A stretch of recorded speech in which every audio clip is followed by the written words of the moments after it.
Halo, kembali lagi bersama saya Juan. Saya Jason di segmen Obat, obrolan sehat. Nah, kali ini kita lagi kedatangan tamu nih, Sen. Yaitu Dr. Helin. Halo, Dok. Halo Jason, halo. Dok, ini kita lagi mau bahas sebenarnya yang lagi hype nih saat ini, yaitu polusi Jakarta atau polusi Indonesia. Kan lagi hype banget nih. Nah, menurut dokter sendiri, apalagi mungkin tadi dokter lagi dari luar nih ya, gimana sih dok polusi di kota-kota besar atau mungkin di Jakarta saat ini menurut dokter? Ya benar sekali ya Juan. Jadi yang berita-berita yang kita dengar ya akhir-akhir ini memang cukup mengkhawatirkan ya. Karena Jakarta ternyata masuk dalam kota besar yang memang kategori polusinya sudah cukup parah. Dan itu jadi beban kita semua nih.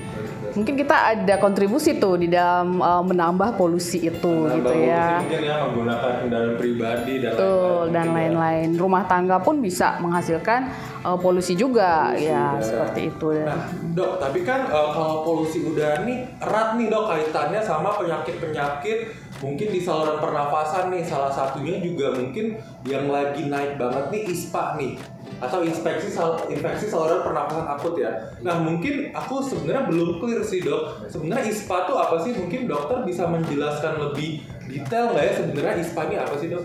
Oke, jadi sebenarnya kalau kita bicara polusi udara gitu ya, seringkali dihubungkan sama ISPA gitu ya.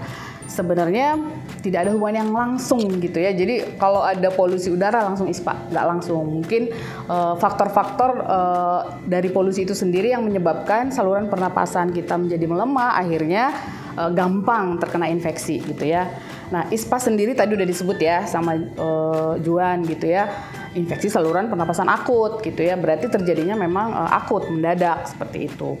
Nah, itu terkait di sepanjang saluran pernapasan. Terjadinya infeksi itu di mana? Tentu di saluran pernapasan. Kalau kita lihat saluran pernapasan kita itu kan dari hidung ya ke tenggorokan, kemudian ke bronkus sampai ke paru-paru. Nah, itu terjadinya akut, disebut sebagai infeksi saluran pernapasan akut. Dan itu gejalanya bisa dari ringan sampai berat.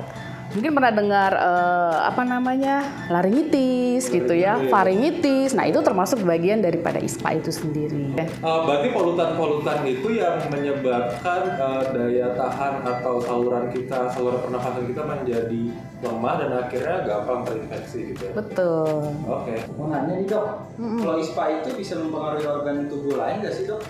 Ya, jadi kalau kita bicara ISPA bisa kemana-mana sebenarnya, makanya jangan dianggap remeh ya kalau ISPA itu ya udahlah paling ISPA saluran pernapasan aja gitu ya.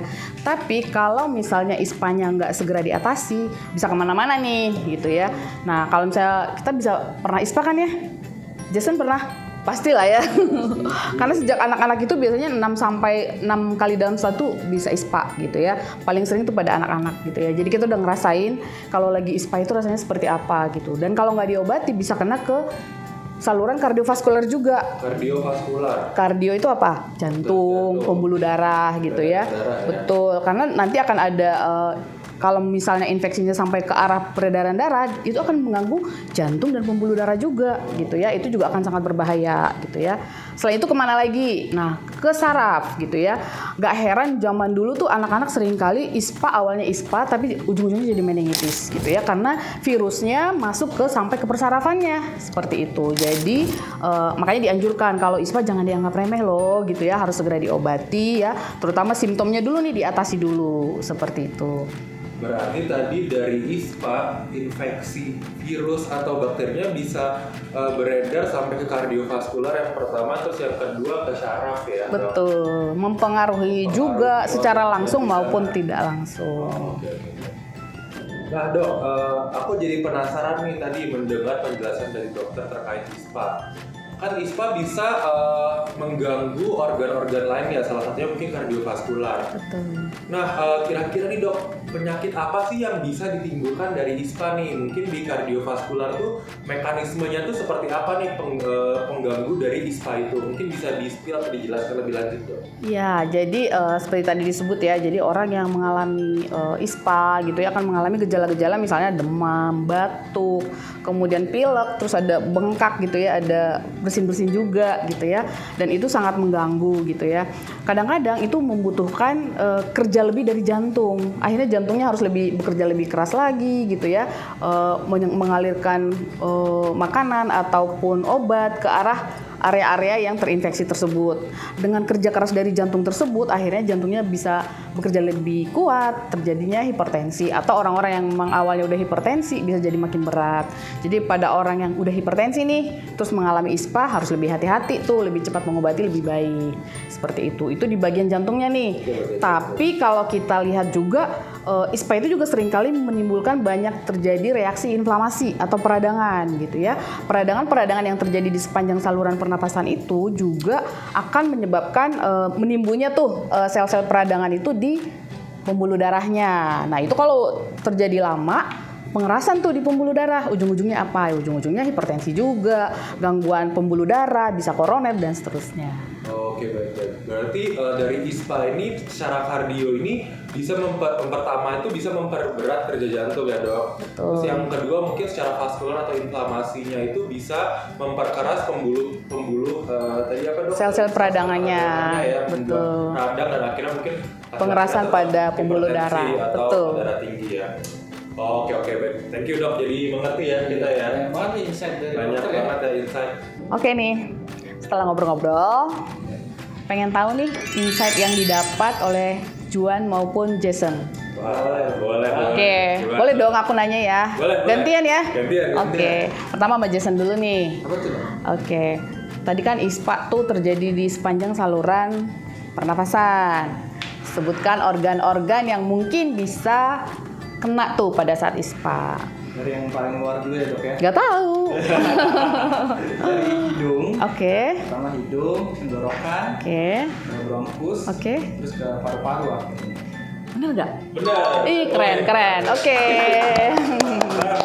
Bagus.